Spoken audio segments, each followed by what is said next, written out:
In Aanand L. Rai's 2013 film Ranjana, Dhanush played Kundan, an obsessive stalker who cannot take no and slits his wrist when rejected by Sonam Kapoor's character Zoya. In his latest, Tere Ishk Mein, Dhanush plays Shankar, who is as obsessive, if not more, but also extremely violent, who, when rejected by Kriti Sanon's character Mukti, sets her house on fire. But while in Ranjana, Zoya is at least repulsed by Kundan at times, Mukti is somehow drawn. Showcased as passionate love, it somehow feels as violence, inflicted both on screen and on the audience's senses.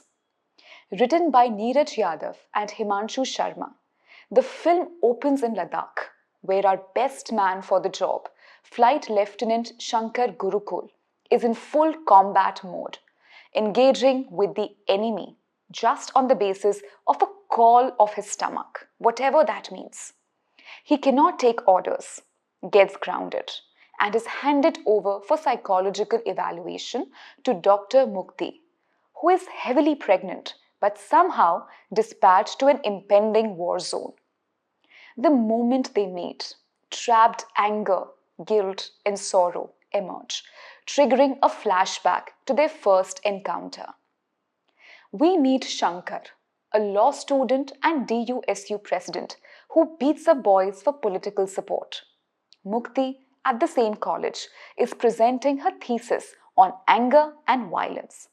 And instead of running for her life, she sees the perfect case study in him and decides to fix him. He, meanwhile, does change, but not without falling obsessively in love with her. When she finally catches on the intensity of his feelings, she hands him an impossible task of cracking the UPSC prelims, which he somehow does, only to discover that she has already moved on, igniting his default trio: anger, resentment, and violence. He would as easily pour petrol on her boyfriend as set her house on fire. And the explanation for his motivations? That he's poor and his mother died when he was 10, which runs thin, especially when his father, played by Prakash Raj, is depicted as unfailingly supportive and loving. While he is problematic, Mukti is no less. She isn't repulsed by him, she is drawn in. When she stops him mid-assault and he says, इतनी सुंदर लड़की का हाथ उठा है तो किसी गाल पे तो पड़ना ही है, meaning if such a beautiful girl raises her hand, it has to land on someone's cheek. She smiles. When he says मुझे fun चाहिए, meaning he wants sex, she doesn't recoil. And when he finally sets her house on fire, her explanation is he's just in love, as if love is some kind of illness. The film wants you to believe it's about two broken individuals drawn to one another, but it feels more like a case of broken writing, where it's hard to understand what drives the two characters to a path of self-destruction, quite literally.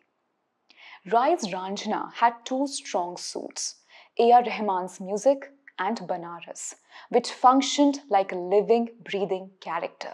Its ghats, the language, the way of life. But here, the music barely leaves a mark, and Delhi is reduced to a cardboard backdrop, explored only through its most obvious contrast, Shankar's slum versus Mukti's Lutyens' Delhi. While Dhanush and Sanon land a cracking performance, other actors, tall in their own way, are underused. Banaras and Mohammad Zishan Ayub appear for a few minutes, but those minutes, the ghats and Ayub's trademark Pandit dialogue, end up being among the strongest shots in the film. But at the end, Tere Ishk Mein leaves you uneasy, if not triggered.